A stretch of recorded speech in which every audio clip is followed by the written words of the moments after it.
Hi everyone, welcome to the very first Live Developer Q&A of 2022. We are so glad to have everyone in chat with us today. Thank you for joining. We are really excited to be here. Of course, we have our intrepid three below me. We'll do some brief introductions. My name is Jayne, first of all. I'm community manager here for Microsoft Flight Simulator. And below me, we have Jorg Neumann. Hey, Jorg. Hi, good to see everybody. Yes, thank you so much for joining, Jorg. In the middle, we have Seb Wloch. Welcome, Seb. Hello. Hello, and last but not least, we have Martial Bossard. Thank you. Hello, everybody, and a Happy New Year. Super pleased to be here and back again. Yes, Happy New Year to all. I'll just briefly go over the agenda for everyone who's wondering when you can ask your questions and what we're going to do today. So Jorg's going to kick it off here. We're going to talk about the roadmap of 2022, what's kind of coming. We got World Update 7 just around the corner next week. We have our local legend 2. We're going to have a couple guests. We'll make them little surprises for you that are going to talk more about these things, though. We have a famous flyer plane we're going to discuss, a new development partner you're going to meet. We'll talk about World Update 8, talk about another local legend. And Seb has prepared for us a really fantastic presentation with several videos of some of the sim improvements coming in 2022.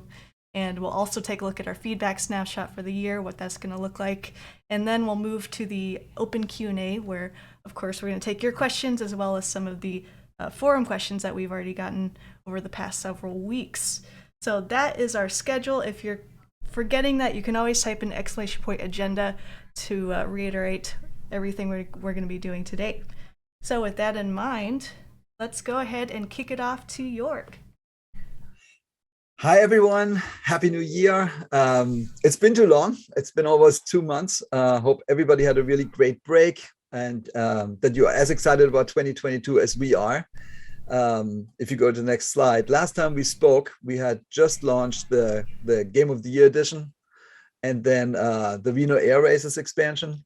And that was all in November. And we could see from the telemetry that lots of you guys had fun over the holidays. And I just wanted to say, next slide, awesome engagement. That's all I can say. We are breaking records.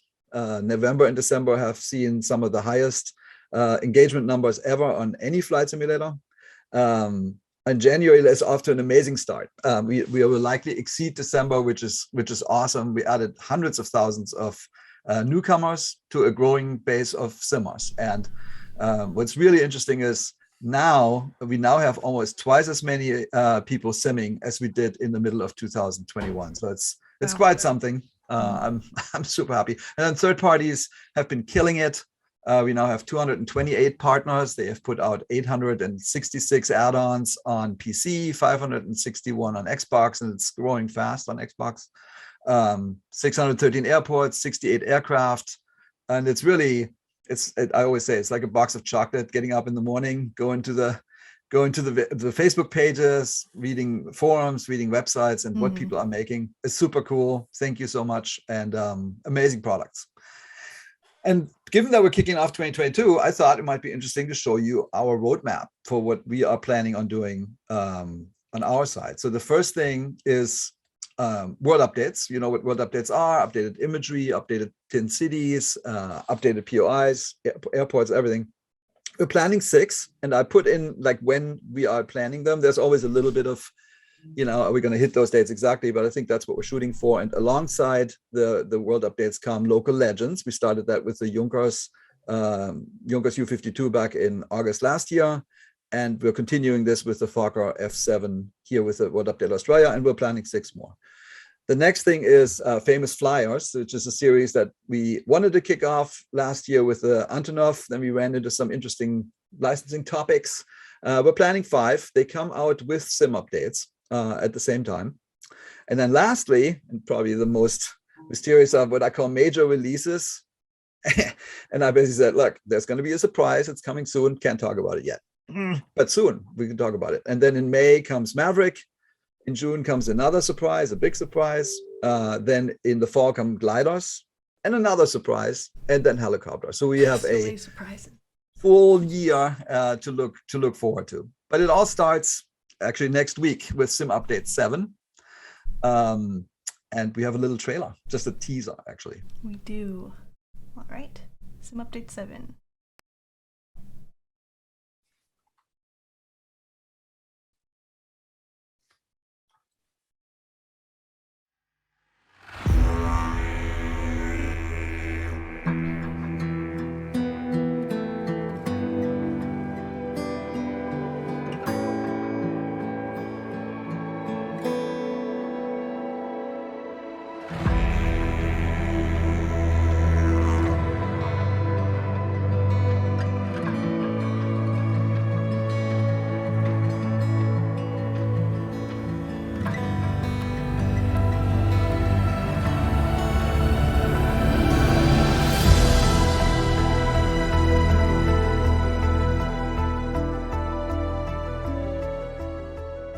All right, just a teaser. The update, so World Update 7 launches on January 31st at 1 p.m. Pacific time.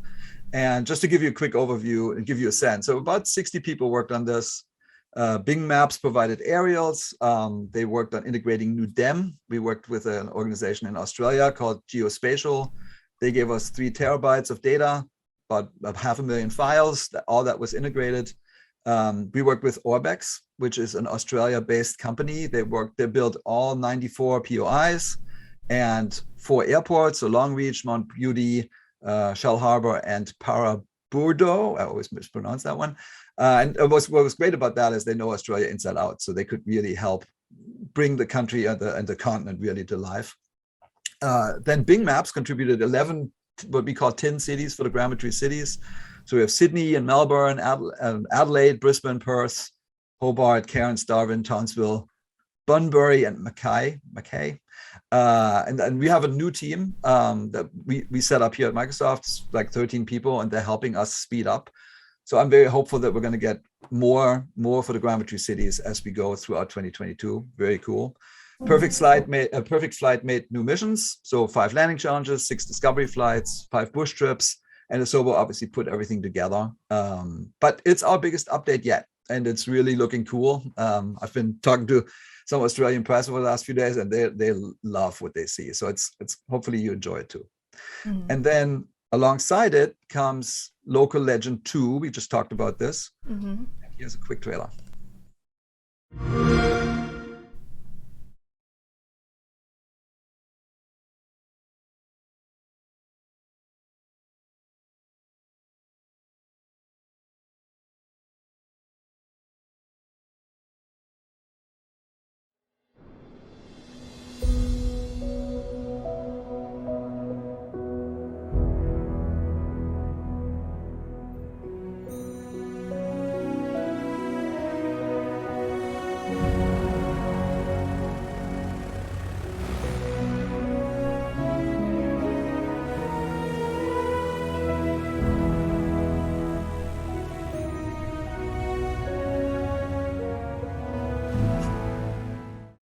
So again, it's just a teaser. This one is the Southern Cross, which is just one of the planes that are coming in this package. We picked it because basically Sir Charles Kingsford Smith did amazing things with that plane, right? He did the Pacific crossing, and he's the most famous Australian aviator. But there's a lot more to it, and that is why we've invited the actual creator, the head of creation for this plane, Ellise from Orbx. Yes, Ellise, if you'd like to join us, we'd love to say hello, talk with you for a little bit. Hey guys. Hello. Good to see you. Thank you for having me today. Hello. Glad to have you here. Yeah. Thank you. So yeah, as Jorg said, my name is Ellise. I'm the Business Development Manager for Orbx and the project lead for the Fokker F7. So we have a team of roughly 16 in-house people and many external people helping us with this. And as Jorg said, the first one we started with was the Southern Cross. We had some issues with references, and fortunately the Harz Museum helped us out with a lot of references for a modern cockpit, but still issues with the original cockpit, but we've worked very hard to get pictures and research and do those kind of things for that. So there's actually 6 variants of the plane. So there's 2 of Southern Cross. So we have the original cockpit that was flown by Smithy. We have a modern cockpit which has modern day avionics, modern day, there aren't GPS there, but radios and nav radios. You can navigate around, and I was actually flying at the weekend with the team as well, and flying around testing all the nav radios and things, which is awesome. So there's two variants of the Southern Cross. We have the Josephine Ford, which is the ski variant. I think there's a picture there, Jayne. I can't quite see the stream. There we go. So the ski variant is Josephine Ford, and that was the variant that was flown up to the North Pole and back by Richard Byrd. And we've had great fun with this plane. I'm an avid snowboarder, and we've got skiers on the team. We've actually been flying around, not doing the landing challenge at Courchevel, but actually doing the landing challenge on the ski slope and then skiing the plane down the slope. Nice. We've had great fun with this one, actually testing the ski mechanics as well, which is brilliant. So and then the next variant we have is Friendship, which is the float variant. I believe we have a screen as well there, Jayne. Yes. Yep, did. So Friendship was actually the transatlantic flight that Amelia Earhart was a passenger in, so famous for that particular flight as well. And again, we've had great fun with this one, actually doing water racing, testing the mechanics out of trying to get it to ski on one ski, and have great fun with these planes. So the F7 cruises around about 170 kilometers an hour, so 90 knots. It's not a fast plane, but you can fly it slowly, and you can fly up to those speeds as well. It's got a good service ceiling. It's up around about 15,500 feet. So it's a beautiful plane to fly, and it's absolutely amazing for VFR flying, certainly with the clouds and the sunshine behind you and coming through the canopy and the wings as well. We also have other variants. So we've done some transport variants, and that's the F7A1M. So it's a single engine motor with some special cabins and some special liveries for the 1M. And we also, for the 1A, and we also have the 3M variant, so the tri-motor, and again with transport liveries. So all in all, at the moment, there's around 11 liveries, 12 liveries, depending on licensing, but around 11 or so liveries, all faithfully recreated. The biggest issue we've had is obviously references. It's a 1920s plane. And we're fortunate to be able to get into the Henry Ford Museum to actually do 3D scans. So with Friendship, with Josephine Ford, we've had the full 3D scans of everything on the particular plane. So it's faithfully recreated from those scans. Everything is kind of millimeter perfect, which is awesome. Wow. But they're amazing planes to fly. We've had a lot of people really enjoying this project. And it's not been a labor of love. We've actually loved working on this plane. It's been absolutely amazing. The whole team are so enthused about this, and the trailer gives me goosebumps every time I see it. Mm-hmm. Absolutely amazing. So yeah, it's due out very, very soon. And it certainly complements the world update coming as well from Australia. And really looking forward to, I think we're doing community stream week after next. I'm really looking forward to flying with people on that as well. So it's an absolutely amazing plane to fly. And it's beautiful to see in the sky as well. And even the shadow on the ground I get goosebumps every time I fly it. It's absolutely amazing. Awesome. Yeah, the one thing I don't know if you said it, but we also recreated the original missions. So yeah. Some bush trips. They are really, really long. Like, I think it was 83 hours that Kingsford Smith flew over the Pacific, but we got it. We have all the waypoints and all the information, and we're really trying to celebrate the accomplishment, really, right? It's the first one that actually crossed the Pacific. Big deal. Actually, that plane was used, as Ellise said, in so many accomplishments. So it's cool. Anyways, we think it's going to be a worthy successor to the Junkers U-52, and we hope you all enjoy it when it comes out January 31st. Yeah. And Ellise, we do look forward to you joining in on for a community fly-in. I think it's next Friday that you'll be joining us, as well as some other members of Orbx. So for anyone who's going to want to fly along with us for that stream, it's going to be a blast. We'll look at a ton of Australia POIs, and as well as a much deeper look into the Fokker as well. Awesome. Thank you. Thanks, Ellise. Thank you for Thanks. joining us, Ellise. We really Bye. appreciate Oh, you're it. welcome. Thanks. All right. And next is, I'm not sure I see the slide, Jayne. Next. Famous flyer. So we talked about, so it was interesting. I called it famous flyer number 1. So the story on the, because some people asked, what's the deal with the Antonov? Well, the Antonov is done. If you ask Andre, he definitely will tell you it's done, and we keep poking him on, hey, a few more fixes, but it's basically done. And we are still talking to Antonov about getting the license. So given that, we have another plane that was intended to be famous flyer 2, but we might actually ship it first. And the target date for this is this March 1st, alongside Sim Update 8. And so what that means is on the development roadmap, I think I'd written Sim Update 8 was 2.22 or something like this, and we moved it to 3.1 just to have a little bit more testing time.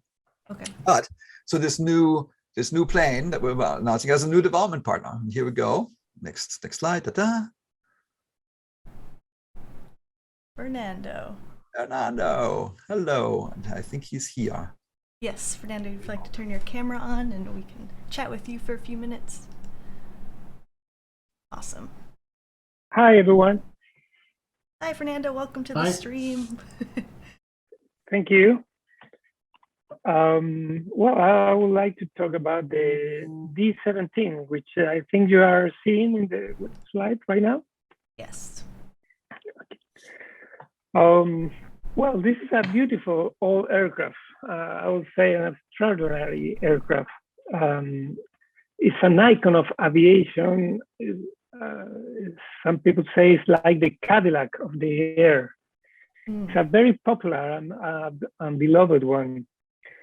One special thing about it is the lower wing is moved forward than the upper wing, making it a very particular shape when you see it from the profile.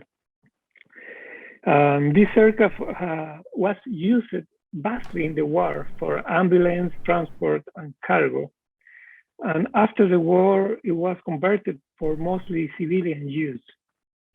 It is a classical aircraft with a lot of history behind. And we at Carenado try to recreate it very close to reality as possible in every aspect of the aircraft. In the aircraft, for example, when you sit in the virtual cockpit, you can almost smell the leather. You can touch and feel the parts of the cockpit that are made of wood, and hear the powerful 450 HP radial engine. By the way, I highly recommend flying it using VR. It's like being there. The sensation is incredible. In terms of performance, the aircraft is very close to the real one in all stages of flight. Takeoff, climb, stall, cruise, landing, descent, everything is well done. We have read a lot of documents and all papers that we found, trying to recreate the performance as much as possible. The visual engine of the simulator is excellent, and that allows us to recreate not only the general shape of the aircraft, but also the many details, and that allows us to capture the sense of the aircraft. The real aircraft is a really piece of art, and we try really hard to make it as close as possible to the real thing. It's a very nice aircraft. Absolutely, we're very excited for the yes. train. It's a very, very nice one. And for those of you who don't know Carenado, but I guess many of you already know us, we are a company which develop aircraft for the most popular flight simulator, but we're mainly focused on general aviation area and for the Microsoft Flight Simulator right now. We try to bring to people a high quality products that are capable of recreate simplified flight experience simulation, but very close to reality. That's what we are. We invite everyone to try the D17 as soon as it it is available. And also invite people to try all our products. We already have 8 products in the marketplace. It's true. Yep. I think Chaz knows exactly who you are, your company. I see a lot of excitement for it. So we really appreciate you, Fernando, coming on the stream. And I think this plane is going to be fantastic in the sim. Really looking forward to it. Good to see you, Fernando. Thanks for joining the. You're welcome. Bye bye to everyone. All right. Bye. All right, and then as it is tradition, when we are close to launching a world update, we announce the next one. And I can't see what folks seeing, but world update 8 is People can probably see it already. Yep, Iberia. So Portugal and Spain. I brought a few pictures. We are making really good progress. So we have new dam, really good dam, 2-meter dam for Spain. We get 6 new 10 cities, 99 POIs, 4 airports. Gaia is making all the models for this one, and we get new missions from Perfect Flight. And I've flown around in it, and it looks stunning. You see a couple of pictures here. Here's Barcelona. We have lots of bridges, lots of fun to fly in. Here we go. All right, and then alongside it, as we just said, and I'll make this quick, is local legend number 3. Like the Southern Cross, we wanted to do something that's meaningful, and in this case, it's the first transatlantic flight. But the next thing is important, from Spain to South America. So, but it's a group of Spanish aviators with Roman Franco and 3 others flew this in 1926. And it's a real meaningful accomplishment, but there's stamps in both sides. You know, here's a picture of it. I think this is in Montevideo or something. So it's a famous plane. And the really great news is that the plane is preserved. So it's the next picture, I think, shows you it in Argentina in a museum. We are scanning that. And then there's also a replica that we also scanned already in Friedrichshafen, Germany, in the Dornier Museum. Dornier has been awesome. I have had the total pleasure. Like I totally geek out on these things. I think you know this. So I can highly recommend this. Michael van der Meij wrote this book called A Lightning Coming Over the Sea. It's great. His family, his mom started collecting pictures 70-something years ago. He continued it. They have an unbelievable wealth of knowledge. They helped us quite a bit making this plane. And the developer of this plane is Oliver Moser, the guy who made the Junkers. And he's going to join us next time and then we're going to show off the plane and whatnot. So anyways, that's it. World Update 8 and a Dornier plane and water plane coming to you. Yep. And then just to show here the world update, the roadmap. I keep doing this, right? I think it's kind of fun. It's almost like the advent calendar or something, where you open up a little dingy. So we do this now every time we meet. I'm gonna open a few. So you see, we have a ton of things coming this year. But now for all that, I saw we need to get to the questions. We need to talk to sim updates, and Seb has a lot to say about that. So Seb, go. Welcome, Seb. Yeah. So can we show my slide if you have it? Yeah. So basically, I talked a little bit about this. I think on the sometime last autumn. This is really trying to build the road to helicopters over 2022. And we didn't just want to do helicopters on one side, but also make sure this feeds back into regular airplanes. Basically, the sim for airplanes, how it's been built, is simulating air that flows over surfaces. Not yet. Oh yeah, you can start it. Okay. It simulates air that flows over surfaces, and for airplanes, these surfaces couldn't really move very fast on the plane, right? We could have control surfaces moving, but that was about it. We did not simulate extremely fast moving surfaces, just like for example propeller blades. Propellers was basically using just the old FSX based propeller system, which just calculates a force and applies it on a point. So for helicopters, obviously you need to have surfaces which can move fast, which can twist, which can flap, which can do all sorts of things. And so we've implemented that over the last months and are starting to use it on airplanes. On sim update 8, 3 airplanes are going to get this on the base planes. And just one here is one example. So this simulates the propellers accurately as if it was any other surface or the wing or any other surface of the airplane. So when the airplane is moving, you just get native P factor, you get all the effects, all the torque, everything is natively simulated and accurate. This fixes many of the last problems we had on the turboprop planes. So prop drag now works, etc., etc. I'm going to show you later on that. So here you see just how it simulates the spinning airplane propeller. Propeller spinning way faster than the frames. So at the beginning, you can see there are surfaces for each blade, but when it goes faster, it gets completely out of sync, and there's some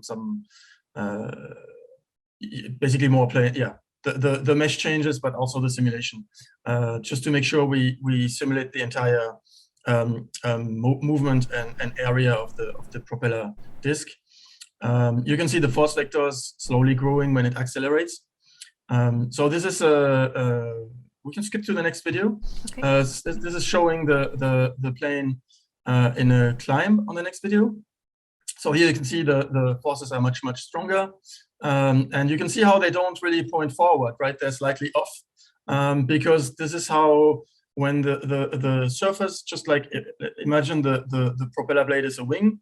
When it goes through the air, the relative wind, it just creates lift into that direction and drag into these directions. So you can here really see the torque. So the King Air has 2 propellers spinning in the same direction, which means that the torque is not counted at all, and so you get a really strong P factor torque, and that you can really feel on takeoff on the updated King Air. This is really very strong.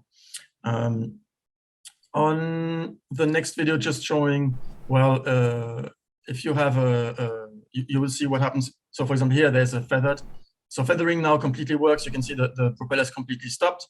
And it's nice because it's a real physical simulation of the propeller as if it was a body. So now when I do rolling and banking, you will see how, because they are wings, you can see the little lift vectors, how the propeller stays actually,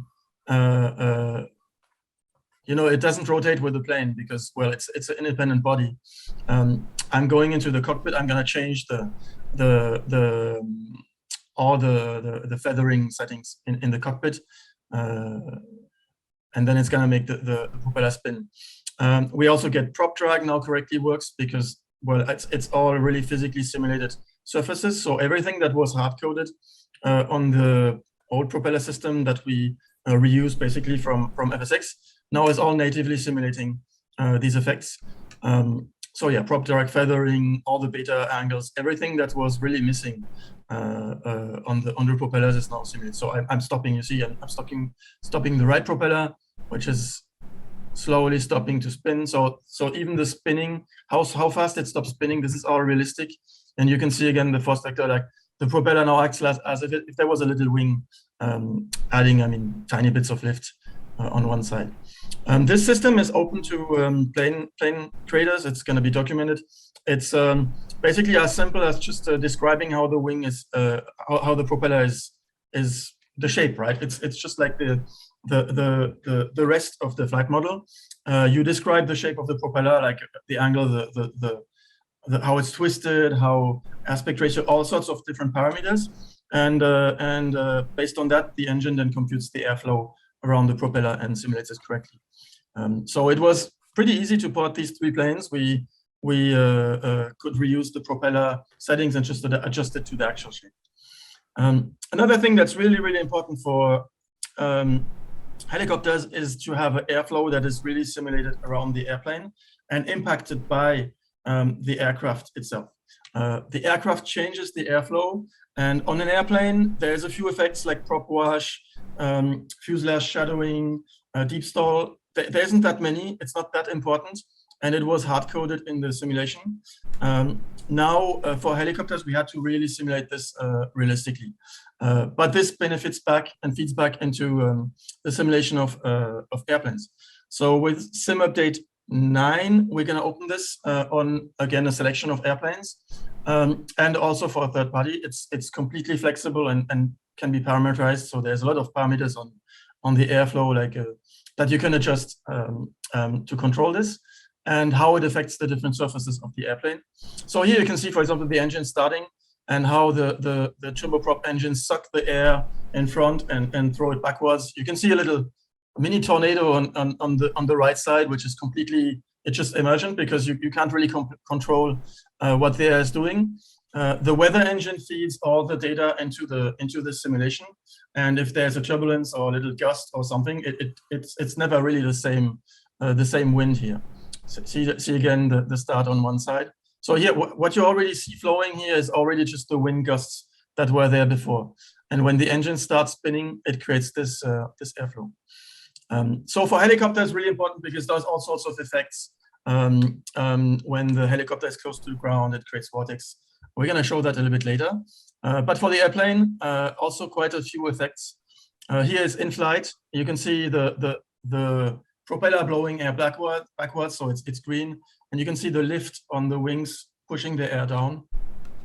And you can see how it not just impacts the air over the wing. I mean, when I'm going down, there's not much lift, but now it actually propagates, right? Because the air is pulled down by the wing, but then there's basically a depression on top of the wing, and so more air is pulled down. It really goes back like almost like a shock wave, but it's not a shock wave in this case. But it's just the propagation of the pressure is working like that. Here you can see I'm stalling, so there was a little bit of airflow detaching, and when you're stalling and the airflow detaches, this is going to hit the elevator actually, and so it's going to create native simulation of deep stall. Again, you can see the airflow on the wing, and when I'm trying to stall here, you can maybe see it slowly detaching at some point.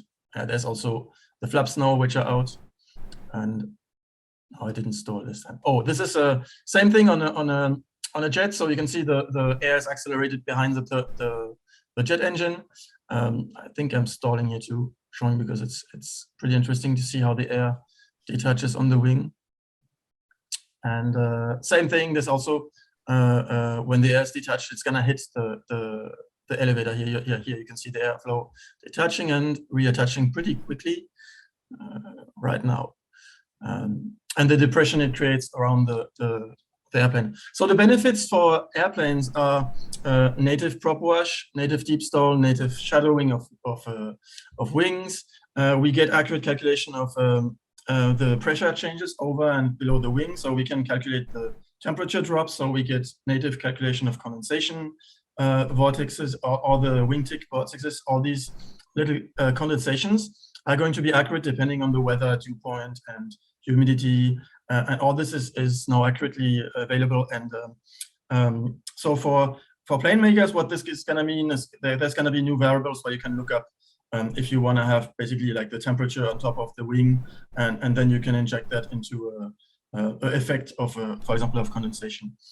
So this simulation for plane makers, you can enable it as a write only. You don't ever read back, so you can still get the condensation, pressure, all the effects, but it doesn't feed back into the airplane, so you don't have any impact yet. And then you can enable step by step the effects, and basically you can enable 90% of all the simulation feeding back into the surface simulation without really having to redo the flight model.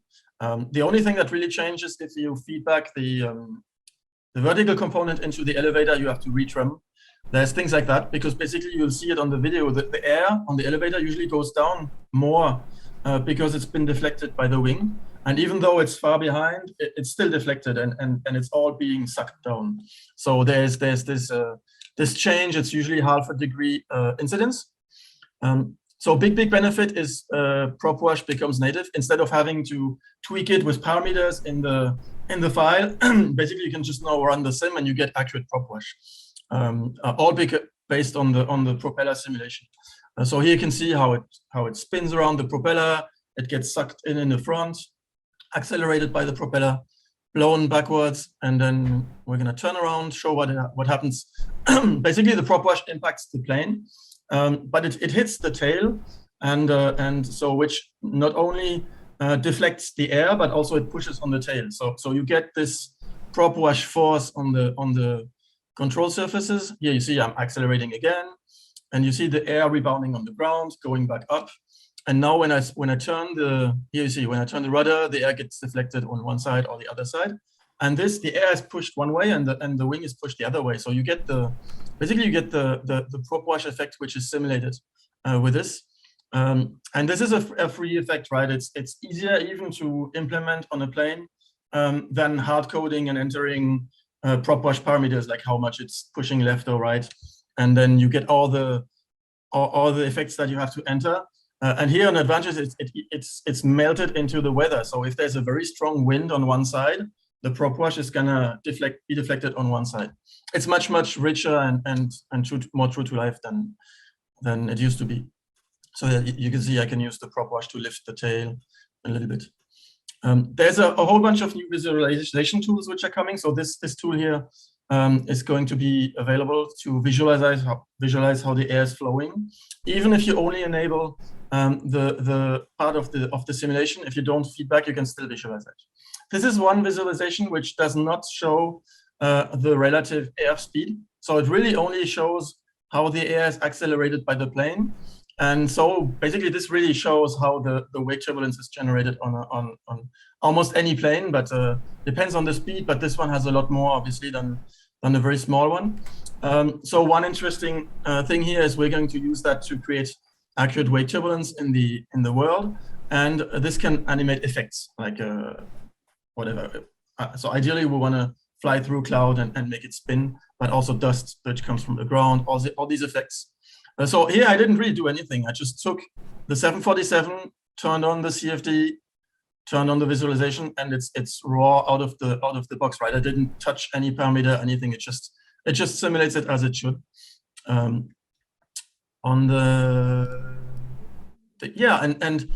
what all this is going to lead into helicopters. So here I'm showing a little bit of a preview of what helicopters can do. So I'm using this one because it's already there, but you can see how in real time you get all the airflow. And here you can really see why on helicopters it's so important, because well, the helicopter is always creating airflow that interferes with itself. It's like a super prop wash, right, on an airplane, but completely changes the lift of every rotor here. And here you see when I slow down, now I get a vortex in the front, and this feeds back into the propellers, and so the air is constantly faster or slower, and the lift efficiency is always depending on what you did before, right? And you can see it's persistent, right? Depending on what I did before, the air is already impacted, and also by the weather, the wind, and the turbulences, and it feeds back. So it's much richer than a hard-coded effect on the helicopter, because depending on what you did on the ground, you're gonna run into your own vortex. You see here, they're going on the right. If I'm going back left, I'm running into my own it looks like a whirlpool of air here. But you see how it's much more impacting on a helicopter, especially if you're hovering close to the ground, than for a plane. And so this gives us, I would say, native and free simulation of ground effect, because well, the air is bouncing off, so it's going slower, and you get the ground effect. You get here the vortices. It looks almost like a wingtip vortice when you're flying forward. And well, these are all native in the simulation, and this is basically really a preview of what helicopters are going to be later in 2022. Thank you, Seb. And all of this is incredible. I think you mentioned it throughout your presentation, but when can we start to expect to see some of these changes in the sim and some of the planes? Propeller update is coming with sim update 8. 3 planes. It's the Cessna 208 turboprop, the King Air 2 propeller turboprop, and the Cessna 152. And it's going to be available for plane makers, so they can just. I mean, I tested it on a few planes. You just copy the propeller block of the Cessna 152 on another piston engine, and because there's already usually the diameter and the moment of inertia is already there, and you already get 95% of the performance. So it's very, very easy to port. And then if you want to really do the fine tweaking, you can get it perfect. And it was the same for the King Air, right? Basically, you reuse the propeller of the 2.8 and had just to do a little, like 10 minutes of tweaking. So that's sim update 8. And this thing here you're seeing in front of us, this will be online on sim update 9. And we will start to basically same thing, open it on some planes. So some planes, instead of having hard-coded prop wash, will get native prop wash. And this will be available as a visualization. So this can be turned on any plane just to visualize, but it doesn't feed back. So basically you see the airflow, but the prop wash will not actually hit the tail, so it's not going to do anything. But you can still see what happens. And so the visualization is going to be available sim update 9, and this is going to be open for plane makers from sim update 9 if they want to start playing with it, and maybe same thing, have a native prop wash. Awesome, thank you so much. That's really great especially for plane makers out there who are excited to use the changes here. Maybe one more. I have one comment because I was reading the chat, and I'm very happy that you guys are as happy about this as we are, because I think it's awesome work. Somebody said, "Hey, you used to do feature discovery videos," and I just wanted to say, Seb, you're still planning on this, right? Yeah, of course. Yeah. So this is just I mean, it's what was fantastic. It's so easy to make videos with this system because whatever you shoot, there's always like, so this little tornado which came up blue on the King Air video, I didn't expect this at all. And every time I made a video on shooting something, there's something new and something different. And obviously there's going to be a feature discovery series with a little bit more detail on how to use the system and more of the different, like maybe a stall, or maybe what happens if there's wind and more different angles, like we'll have more time in the feature discovery. Yeah, I think you scheduled it for February 7th. I just wanted to say, given how accurate this is, right? There's I would say just about all the world's aircraft manufacturers have taken notice how accurate the sim really is, and we'll have a lot more to say about this. But like, I think this shows you that this is about as accurate as you can make it, and we are closely tied to companies that make aircraft, big ones and small ones all over the planet. So I just wanted to mention that, because sometimes people say, "Oh, this is more of a game than a sim." This is completely false. This is totally a sim. Yep. And I think we're showing it now. Anyways, all right. Okay, we are on to the feedback snapshot. I want to see more. It's so beautiful. So I just love that the visualizer is going to be available in the sim for anyone to pop it on to see what's going on. I think that's cool. Yeah, but the feedback snapshot, this was interesting. So Jayne communicated, and it happened, right? She said, "Hey, people would like a little bit more information about the top 10." So we did that. It sort of makes this section a little bit, we can talk about it more, but we are literally saying what is happening on the top 10. So we can pick a few. Like, I think we should talk about the top one because it comes up all the time. Martial, maybe you can give a quick update. Oh, I was not prepared for that, Jorg. Thank you. So weather API, it's always under investigation because we, as you may know, we are looking for some solution to at least expose the terrain and the weather here, so people can use that for the modes. Helicopters, we just talked about that. Chinese localization, that's on New York. It's ongoing. It's locked. Yeah. Multi-screen functionalities that comes with what we did for Dx12. We are still improving our rendering engine. So multi-screen functionalities is part of that. The replay functionality is missing. It's not the case anymore. It's there in the dev mode. Maybe we can get some feedbacks there. To be honest, I don't know really what people are thinking of this tool and its use or not. That would be helpful. Maybe I didn't spend too much time on that particular topic. Yeah, Jayne, on the forums. Topic. I think that would be great, actually, because we don't, we basically say, "Hey, this is in beta. What do you guys think?" And then we haven't heard much. So Dx12, yes, we know that we are still doing some stabilization and improvements, and then will become more features. Maybe we could talk also about the. Well, I think we'll talk about that later. Like some surprises with NVIDIA owners, cards owners. The scenario open up the weather system to the third-party dev. I already talked about that. It's a bit redundant with the first one. The scenario gateway system, we've got somebody that has started to work on that, like a dedicated resource. So it's going to happen. Yes, DLSS. I've seen that before. Improve AI traffic. This is yet on the table too. We want to dedicate somebody to rework on the system, because the system we've got is pretty much what FSX was having. We patched it, and I think it's not sufficient anymore, and we want to redo that. So that's on the schedule. Most probably starting in April.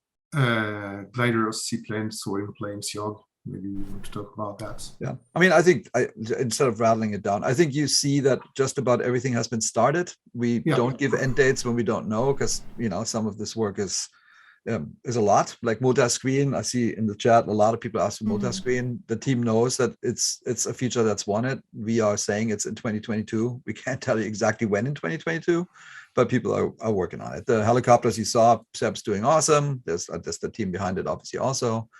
So all these things are moving forward, and as we have dates, just watch. I mean, this thing is getting updated weekly, so we will put the latest dates in as we get clarity on dates. But it's all planned for this year, and on this one, I made it longer, right? I think there was some feedback. Can we get more? So I think I have the top 50 things. So we update that. We have a meeting every week where we talk about this, where exactly everything is at, and then on the bugs. So there was a request, can we get this type of detail on the bugs? And honestly, so we tried that. And when you go into the threads of these bugs, it literally is like 30 things in some cases. Like photogrammetry is not just the perception that something was somehow not as high res as it once was, which wasn't really quite right, but also, hey, can we get some in, a country of the world? So we need and I leave that to you, Jayne, to figure this out, but we need to get a little bit more granular, because we want to listen, we are listening, that. And we want to be very transparent of what is being done, but some of these things are now thousands and thousands of entries, and they literally talk about 15 things. So like updating one line is actually kind of the wrong thing. So Jayne, up to you. Yeah, absolutely. I think moving forward, we're going to see what we can do in the forums to really get this top bugs list. We want, we're trying to get one bug per thread, so that way we can really comment on each one and give you status updates on everything, so it's all accurate. So we're going to see what we can do to really to tweak that a little bit in the forum, so we can get a really nice top bug snapshot for everyone, and be able to do what we did for the wish list section, which should be really helpful for everybody. So expect some changes in the future. We'll keep you updated in the forum. So, I mean, maybe I wanted to give like a little a reminder. There is an SDK Q&A actually in 2 weeks on the 7th, and Ellise and Eric I'll be there too, but Ellise and Eric are going to answer most of your questions. Please write more questions. I mean, they really are ready to go, and I hope to see you there. Those are a lot closer to the ground. Question and answer sessions, right? So be specific, as specific as you want to be. Yeah, absolutely. All right, I think it's time for our Q&A. We have a ton of questions I've been seeing, as well as a ton on the forums that we've already documented. So if you're ready to go, we'll dive right into this. All right, the biggest question, top question from the forum. Jorg, I'm directing this one to you. So what is the status of sim functionality for complex airliners such as the PMDG? Yeah, I mean, as you know, quite a few companies are working on complex planes. And what comes to mind when I think about that, I mean, there's Aerosoft and the Airbus line, DC Designs and their Concorde, which I can't wait for, honestly. Keep reading their Facebook page. Phoenix Sims 320, Indie Simulations 310, PMDG has their Boeing line. There's several A220s coming. So quite a few on development, and we are in contact with just about all of them to varying degrees, and some very tight. I would say, as you mentioned, PMDG. It's kind of funny. We've been in direct communication with them since April 2020. And that means there's 8 folks from PMDG, 20 folks from Asobo, also me, but I'm not saying anything, sitting in a Discord chatting every day. And there's literally messages going around every day. So we had and I know Robert was his heart on his, sort of on the platter when he said, nobody's listening to me. He's like, well, really? We just talked to you just today. So it's like, so just know that we are we're paying a lot of attention. The team is trying to respond immediately. And I think the one that Robert was referring to was actually quite simple. Seb, do you remember what that was? Yes, I mean, it was surprisingly simple. And I think maybe there was a little bit communication issue on our side. We are following so many plane makers and people, and we didn't understand what it was, the question initially, because it seemed so simple and other plane makers had basically resolved it. It was just how to find, how to know when basically the loading is over, which we don't really have a loading, right? Because it's always loading. The sim is always streaming something. And in the SDK, there was already for maybe a year or so a camera status to know if there's a RTC going on, if it's basically interactive or not. And also there's another variable, which is a Simba, which allows you to know if you basically have the input, or if the plane is basically not, if you're not plugged onto the plane and it's whatever, run by RTC or something. So it was really a question on how to use this. And yeah, everything was already there. Nothing to do with, I don't know, complex simulation of aerodynamics or anything. It was more like how do we load an in and out question. And yeah, well, it took us some time to really understand what was the question, because it felt so simple. And I think it was maybe a miscommunication on how, yeah, but it was already there. The answer was there. It was in the doc, but I just, okay, what is it that is really needed? And once it clicked, it was like immediately solved. So it's yeah. So I would just say, in general, we are totally engaged with third parties that are attempting to make really complex things. The team helps whenever they can. We sometimes invite devs like PMDG and others to our SDK meeting, even to give us direct feedback. And like Hans was there just a few weeks ago, giving us his particular observations. And I'm actually very proud of the team. Like, I have to really stand up for the SDK team and the engine team. They are super customer friendly. They are reacting immediately. I mean, to the point of they drop everything they're doing just to help others out. So as far as complex airliners, to answer the actual question, we are quite sure that several of them will arrive in the sim in the coming weeks or months. The first PMDG Boeing plane, I'm personally very much looking forward to this, and Robert knows this. I've talked plenty. I hope it's among them. I mean, it's obviously a complex plane, and how quickly can the team get the plane up and running is really up to them. All we can do is help them with their questions, and they have an open channel to us. Mm-hmm. Awesome. Thank you so much, Jorg and Seb. The next question I have is another hot topic in the community, and that is live weather. And that question being, what's the future of live weather?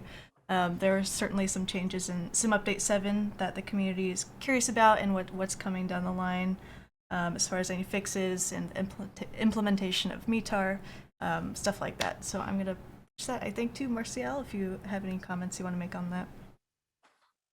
Okay, the future of live weather. Well, there's plenty of futures for live weather because it will never be done, I think. The modelization of weather is still, I mean, even for the professionals, they're still a work in progress. So we had the chance to work with the great partners that understood the constraint we've got for including the METAR in their model. So we are lucky enough to have the only model that has been created for a flight sim.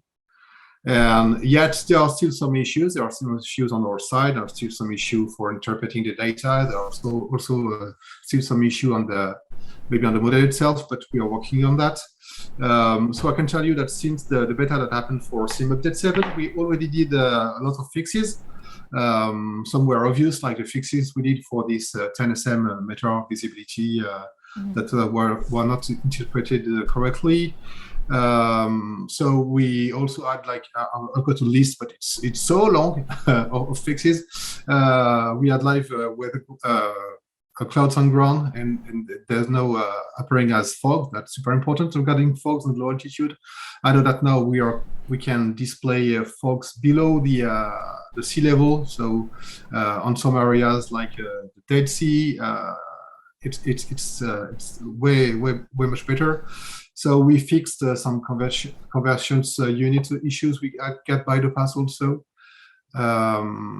But yet we still know that we've got some improvement to do.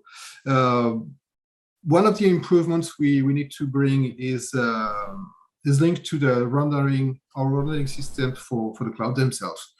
For instance, we know that we are not displaying thin layers cloud correctly. So sometimes on the meta you can see that there's an override situation, but this override in the weather we're getting, the information we're getting is a so thin layer of clouds that it's not displayed. So we've got to improve that. We also know that we've got still some what we call the meta bubbles, because the meta and the rest of all the information we're gathering from the weather systems are not merged well enough. So this has yet been improved, but it will be still something we want to improve during the times. It will always be something we're going to work on. I mean, if you look at our planning, it's not like the weather and the rendering of the sky is like considered as done someday. It will be always something we will try to improve and work on. Mm-hmm.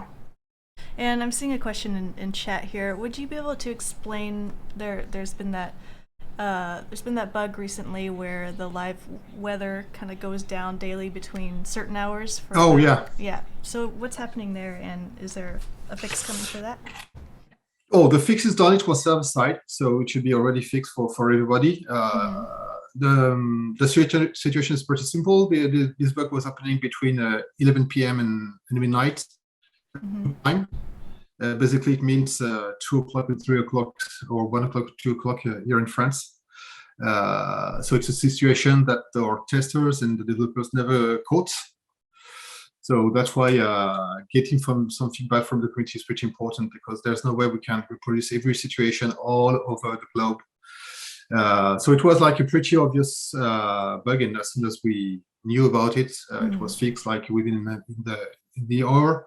But it's the case where, yes, with like having this representation of the Earth and all the situations, all planes, all time of the year, all kind of weather, it creates like so much situation on which we can't be sure at 100% that we can't have any issues here. So yeah, that was linked to the fact that we are not working from 1 to 2 a.m. Gotcha. I'm sorry. Okay, thank you so much. All right. You're welcome. Next big topic I have here. Yes, I'm going to say the word Xbox. I see you, chat. So there is certainly perception in the community right now, Jorg. Xbox players, with them feeling a little less than. They're not seeing as many third-party aircraft come through. There's a few bugs. There's some bugs in there with Xbox crashing. So let's just talk about Xbox a little bit. For example, can we get an update on the issues kind of preventing the release of some third-party aircraft on Xbox? Yes, so I actually looked at some stats before the meeting. So we have 68 aircraft total in the marketplace. There's actually more in other marketplaces as well that it hasn't come to us yet, but we have 68 on PC and 43 of which are on Xbox. And we have 12 more submitted from developers. So that's just a matter of like the next few weeks, because I don't know if you noticed, but our marketplace team is quite big now. You know, there was such an overwhelming amount of content that we probably underestimated that. So we hired a bunch of people, and I think they submitted 100+ things last week.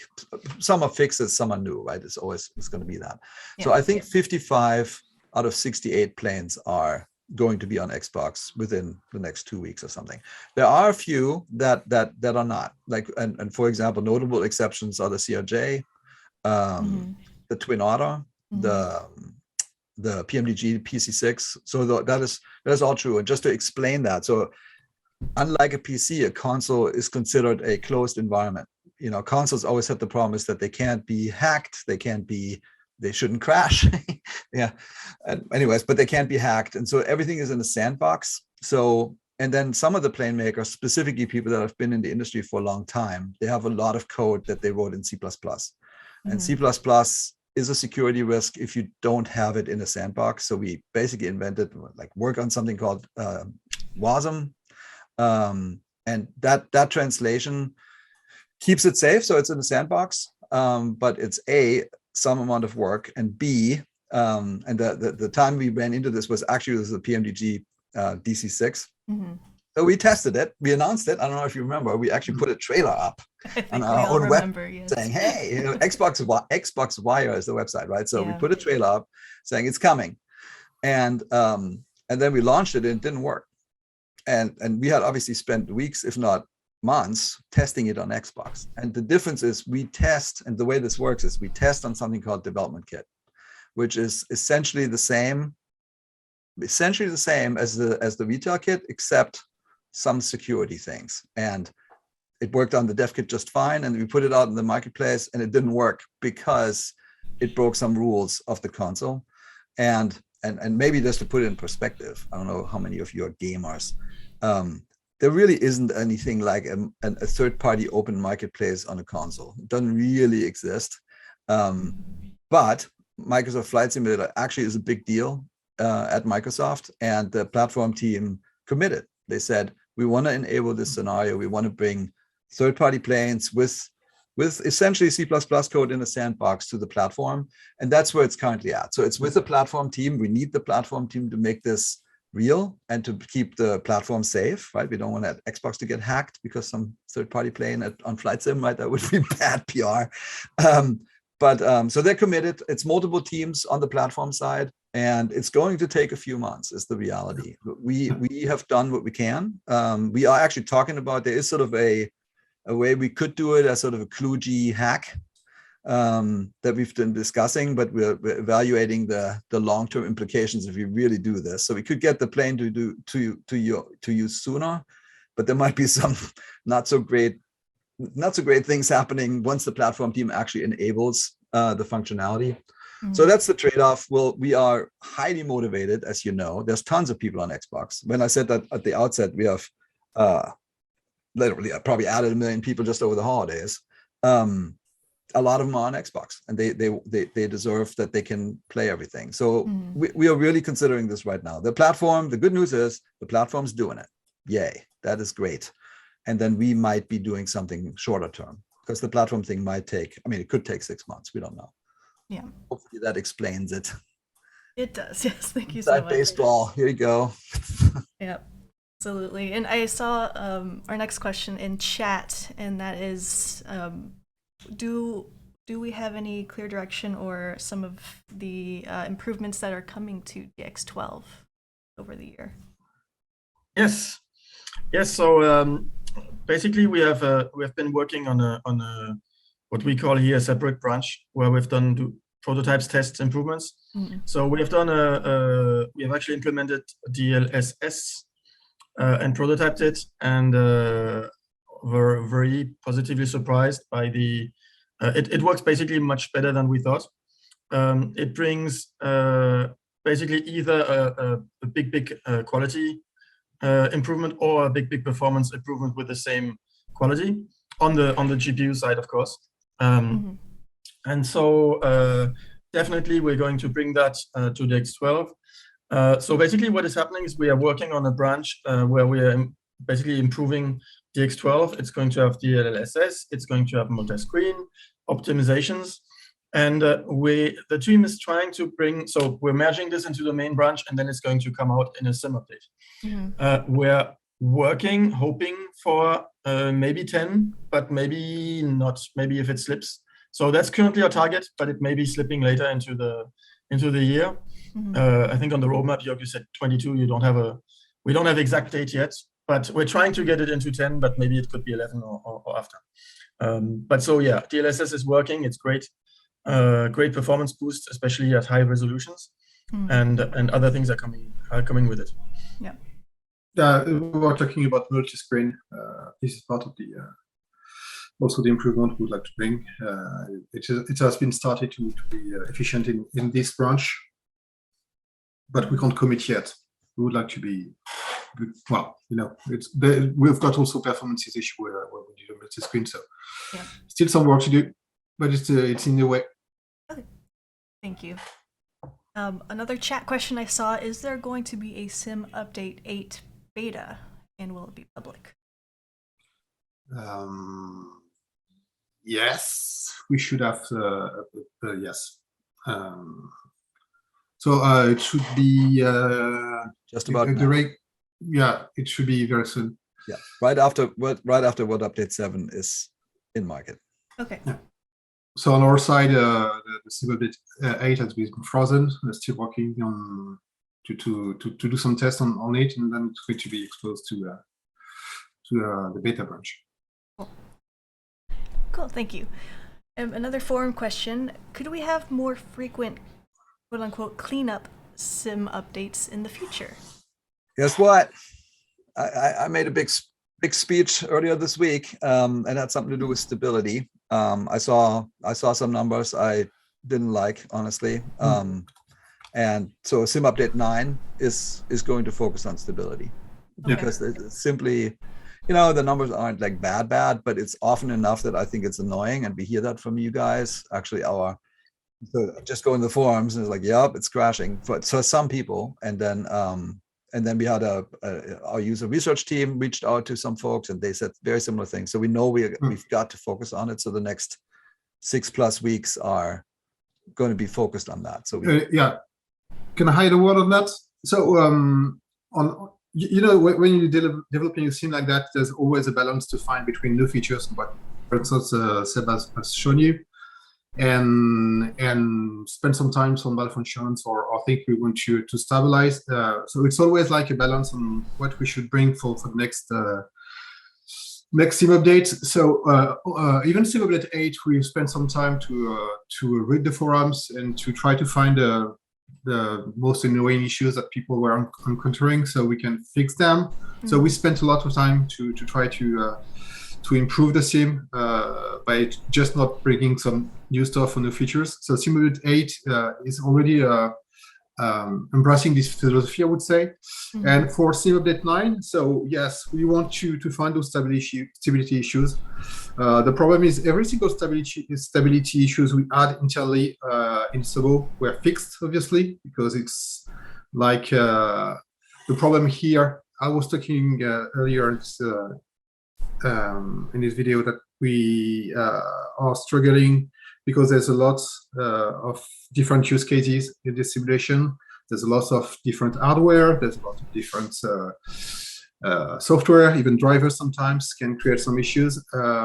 We also have like different modes, so it's pretty hard to understand exactly what creates the crashes. So please, it's like a request to the community. Every time you have a repro, please use the forum, be as precise as possible, explaining what kind of hardware you're using, what was the situation, like the plane you're using, the airport you went from, maybe your flight plan, all the conditions that could help us to do some reproduction here, because it's reproduction on those issues really time consuming. Like for stability, we can also talk about the stability we've got in performances. We know that some people are encountering some performance issues on long flights. We are deeply and actively trying to reproduce that. I've got a list somewhere on how many long flights we did, like within the last three weeks. Mm-hmm. Like I would like to thank our testers, Maxime, Valentin, Romain. Like Guillaume Sarisson, he did a flight that was more than 24 hours, for instance. Yeah. So yeah, it's very time consuming. It takes a lot of time to try to reproduce issues. So the test team here is really struggling to try to reproduce that to help us to understand exactly what's going on here. We also have some people have for long flights have this black screen issue when everything's shutting down. Same here. We have no repro, so please, if you can help us, that would be really, really welcome. Please help us to find this repro, and so definitely we'll spend more time on that.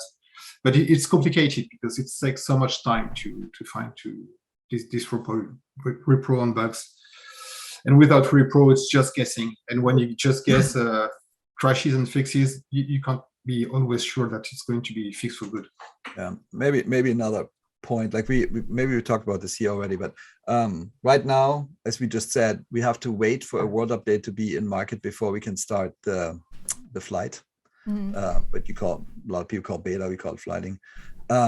We're going to try to make world updates such that they are not in that system, that they're basically downloadable from the marketplace. That's at least the goal. And at that point, we would have almost 2 months, at least 6 weeks or so, to flight and get feedback. And so some people were saying, hey, you have regressions and stuff. It's true, because we put highly complex software out there that is really just, it's not tested enough, right? We need more configurations out there and people actually in the real world playing. That's not just our setup, because we have plenty of testers, nearly 50 testers now, but that's not enough. Like, so we need more time and hope that you guys are flighting or testing the beta, and then we're going to make sure that it's stable going forward. But it's a laser focus of the next 6 weeks. Yep, for sure. And by the way, Sim Update 8, I don't want to say, hey, we're focusing on crash bugs because some Sim Update 8 isn't stable. That's not the case. Sim Update 8 is exactly what the team said we would do, fixing a bunch of bugs. There was this thing with NVIDIA. I'm sure people saw that over the holidays. There was like a whole ton of bugs associated with their driver issue, or what we perceived as their driver issue. So we think Sim Update 8 is more stable than what you have now. But there is still crash bugs that we know about that we need to go after. So that's the focus. And just a reminder for chat, since I'm seeing a lot of Sim Update 8 questions, there is actually another dev Q&A that's going to happen, I think, right before Sim Update 8. So we'll dive in even deeper, probably in that one, into some of the bug fixes and that kind of stuff for Sim Update 8. Just so you don't think that we don't have more time to talk about it, we definitely do. Next question I have here, this is going back to when we were talking about the Fokker. Is that going to include a PDF manual? So we're trying to figure out how to get PDFs out there. I mean, we can put it on the website, but we can't put it on Xbox. So that's actually the problem. So remember the Junkers? So Oliver has written a manual, and I, Ellise is still here. I think you've written a manual. I haven't read it, but I think it's coming. And the plan is to make manuals for all future plans. But we still have this, there's a work stream that is trying to figure out how we can get these things on Xbox. Some people say, hey, maybe put it on a tablet in the sim, you know, so there's a little bit of work coming, but honestly, I would like just the information out there. So I think as an intermediate solution, maybe we put it on the website and people can download it somehow. We need to talk about this, but I heard you, we promised it, we're doing it. So it's just a question of mechanics, really. Okay, thank you. This question is for Seb. Can we talk about the bug? You get a performance hit when you kind of pop out instruments or panels into other screens. I know you were looking at that earlier, so can you tell us a little bit about that bug and its? Yeah, so there's a partial fix coming on Sim Update 8. When I mean partial, it affects some computers. So this is and it doesn't fix it on mine. So it's, but it's a complex problem between, it's the vsync, which is fighting when we have different windows, and basically somehow, for some reason, it adds a vsync when it shouldn't. And it just basically blocks the GPU. But on some computers with Sim Update 8, it's better. It doesn't block anymore. So I think it's a partial fix, and we're trying to find and to look on the configurations where it's not working. And I mean, whenever we have a solution, we're gonna put it into a Sim Update. But yeah, partially fixed in Sim Update 8. Okay. Thank you. Open question for any of you. Do we have an update on achievements that are currently unavailable or impossible to achieve? So there's some glitched achievements out there. I'm seeing questions in chat about that. Or know anything about it. Typically, you can't pass certification if that's the case. And we have to actually go, every time we do a sim update, we have to go through certification. Or frankly, right now, every update we do, World Update 7 is currently going through a certification, went in on whenever, Monday, I think. So that's just a bug we don't know about, honestly. If you have something like this, that's super surprising. Because Xbox takes like the achievements super seriously, right? It's one of the cool new things that Xbox had early on was that kind of structure. So please let us know exactly what that is. Okay, thank you. All right. So do we have any AI traffic logic and behavior improvement plans for 2022? Yes, I talked about that earlier, about having maybe too much legacy of the past, and having us just trying to patch the system we had on FSX, and it's most probably the right time now to start from scratch, or at least to rewrite a significant amount of the code we've got there. But yet we will see that with Simulate 8 we did a bunch of fixes also there. I know that some AI planes were not able to take off, for instance. It's not the case anymore. So it's still an in-progress situation, but I think that starting from April, we will have a dedicated resource on that. So we can spend some time on not rebooting, but almost rebooting the system. Yeah. This was just discussed. I just saw Matt Nishan piping in the chat. Hey, Matt. The core sim team, that is a strike team internal between Working Title, Microsoft, and Asobo, just discussed this, and there is a roadmap exactly how to improve the AI and landing, for example. Awesome. But you'll hear more. We'll probably bring some of the experts in, because I think this is a larger discussion that we need to have. Yes, and also the relationship between AI and ATC. I know that on the forums people are exactly right now. People are talking about ATC and the relationship between the AI traffic and the ATC. Yep. This is part of the it's global. We want to embrace that. Yep. Okay. This question is for Seb, going back to your presentation when you were showing the prop wash. So does the prop wash, is it going to interact with objects like trees, buildings, and water, or will it be terrain? So currently this is already natively interacting with the plane itself. And then, so we have a API that we used, which basically allows to look up this airflow that you saw, for example, on the tarmac. And so we're looking at using that for I don't know, you've probably seen in the sim when there's wind, it brushes the grass. Well, basically using that as an input. So these are things we will look at later this year, and using basically whatever comes out of this airflow system for whether it's dust, particles, things like that. And so it's possible, and also on the for people who make planes, same thing. They will have this API where they can look up and say, hey, what's the temperature here? What's the pressure here? What's the airspeed here? And so they can, for example, one thing which is much more on the pure simulation side is well, depending on where you put your pitot, sensor, like the little hole on the plane. When there's a hole, let's say on the right side, and you skid into the wind, there's more air coming into the pitot, like the static pressure hole, things like that. Basically, it's a bit more complex than just incoming air. It's turbulent and being pushed by the airplane itself. And so little things like that could improve just the simulation or icing. You can look up basically the temperature, because it's a quite big difference. It can be a few degrees difference based on the pressure drop over the wing. And so we can have icing now where there is lift, or things like that were not possible before. And so that's the kind of improvements that we will bring, and that also plane makers can use to make the simulation better. Yeah. Thank you, Seb. Going back to improvements when we were talking about Xbox and the Xbox platform, is there any push to eventually allow Xbox players to have the ability to import .plm files from external sources, maybe using something like OneDrive?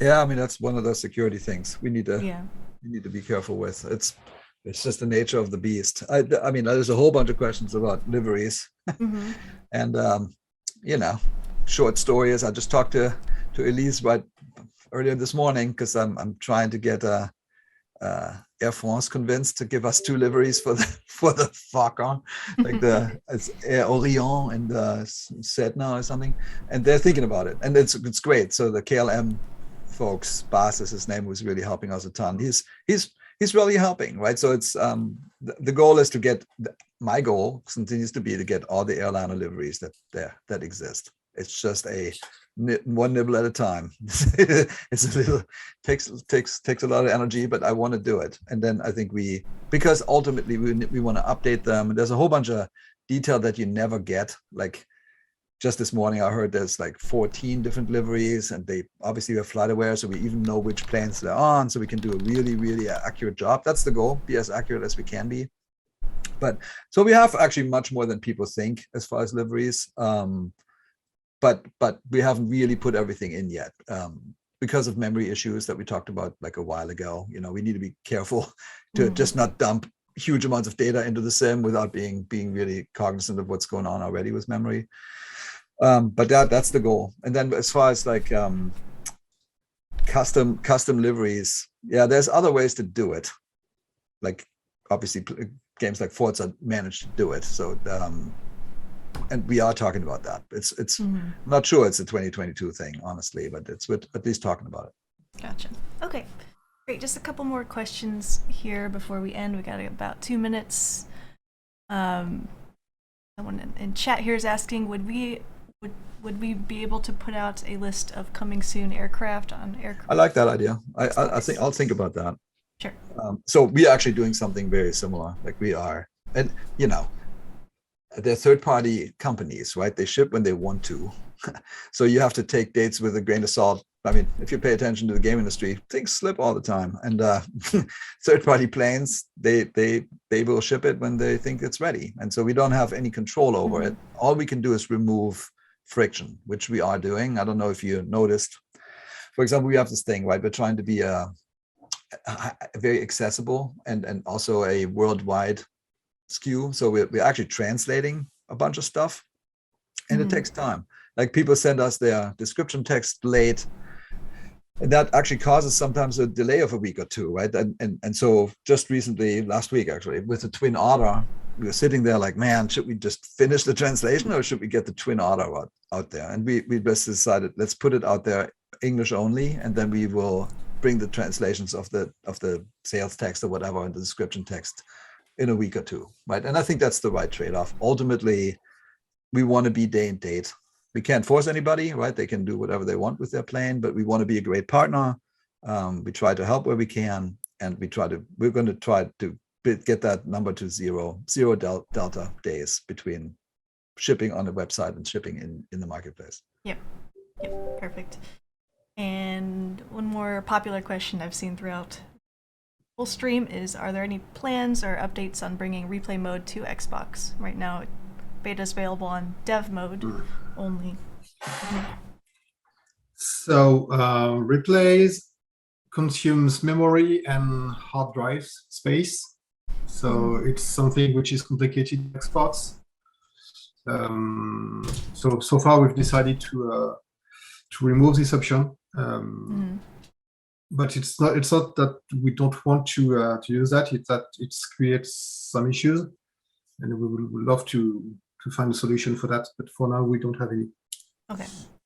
Hey Jayne. Yes. I just want to say, I see, like, first off, thank you everybody for joining. That's the first thing. You spent a good amount of time with us, and I hate to cut this off a little bit too early. Do you want to do another 15 minutes? And just answer questions out of the chat. If you 3 are available. Hey, we're doing this once willing a month. To keep asking questions. It's been 2 months, right? So come on. Absolutely. Then let's keep going with some questions. Here, a popular one for the forums was, when could we receive to expect working windshield wipers? Could help with realism with snow and other situations. Yes. Yeah. Yes, so it's a discussion we had internally for wipers. So we had like a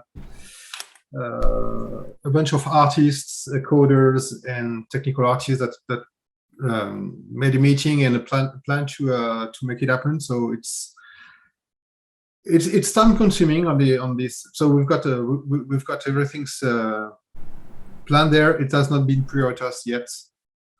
So we will see when, I was talking about having a balance between new features and stabilizing and everything here. So we've decided not to do that right now, but we are thinking about that. So maybe a bit later. Most probably not this year.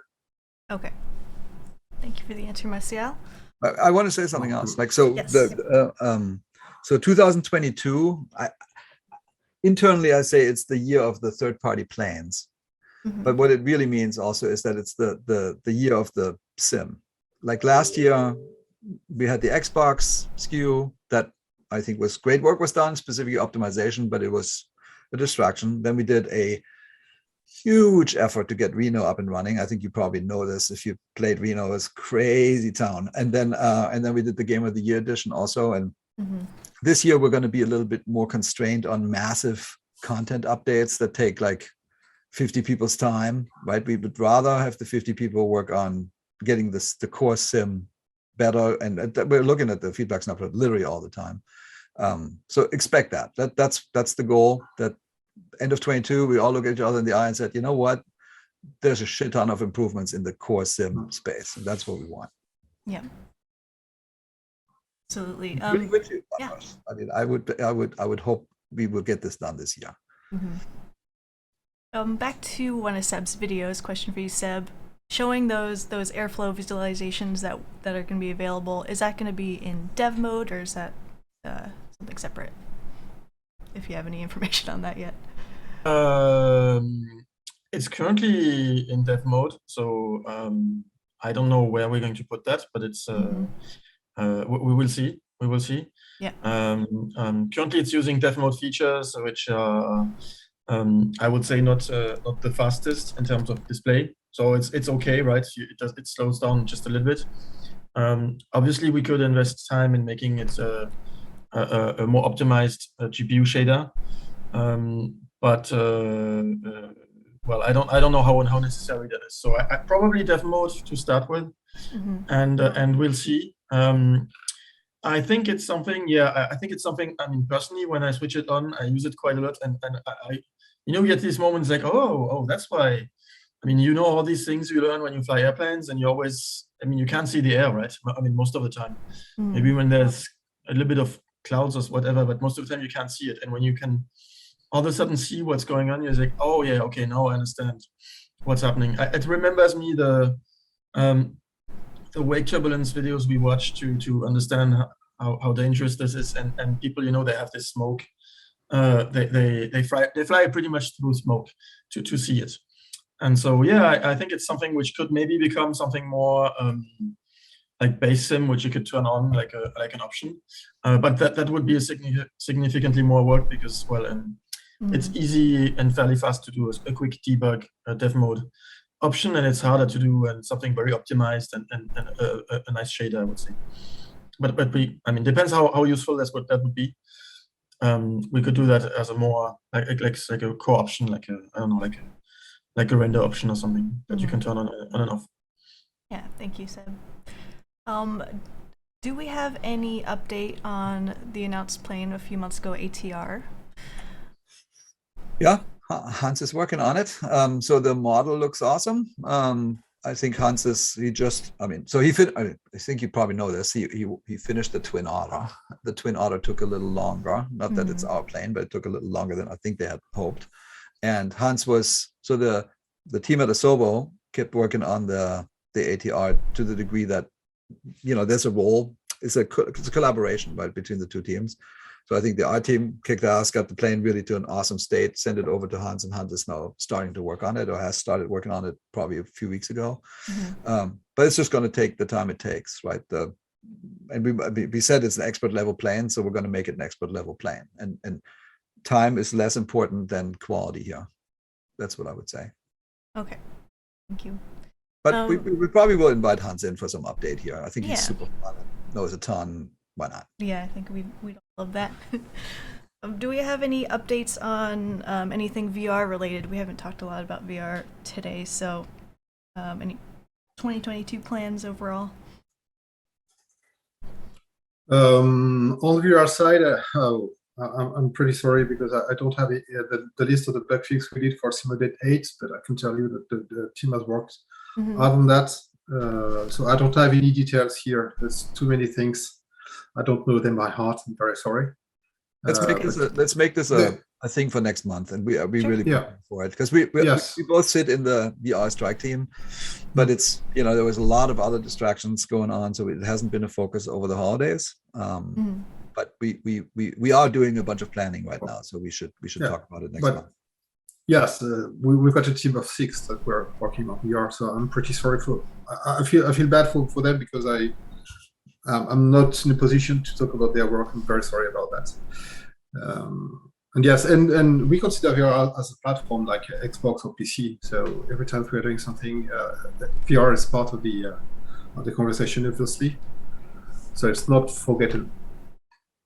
I mean, for what it's worth, right? There's plans we do for the, you know, we're doing planning for 22, 23, and I believe there is a horizon to be hit with VR that is a killer feature that it might not happen in 22, but in 23, I think we can do something awesome. And you're right. Somebody just said there's some really interesting work going on, both hardware-wise and software-wise out there. I was like, it's true. And we want it. It's just a question of when. Yeah. I know we already kind of talked about performance over long-haul flights and testing trying to repro, so we can fix that. Can we expect, since Sim Update 9 is going to focus on stability, that those are bugs that we're going to drill in on for that update? Seeing a lot of more questions about the performance bugs, as well as the one where the FPS drops from. Yeah. So basically, yes, we will test and try reproduce. This is the kind of bug, as soon as we get it in a so basically, yes, if someone gets it and has a way to reproduce it 100%, then yes, it's gonna be fixed as soon as we find it. That's why if people encounter it and they have any clue on, I don't know what, is it hardware related, is it plane related, is it whatever, is it happening with this add-on, or what is the thing causing it? If it's very random and maybe like 24-hour flight and someone sees it once and then never again in doing the same thing, then it's gonna be harder. It's basically it looks like it's not. It looks like some people have some FPS drops, and some others don't have any, and we still don't understand why. And obviously, we don't have any here. That I would love to get some. So as Seb says, once we've got a repro case, it's pretty easy to find what's going on here. Okay. That's not the case yet.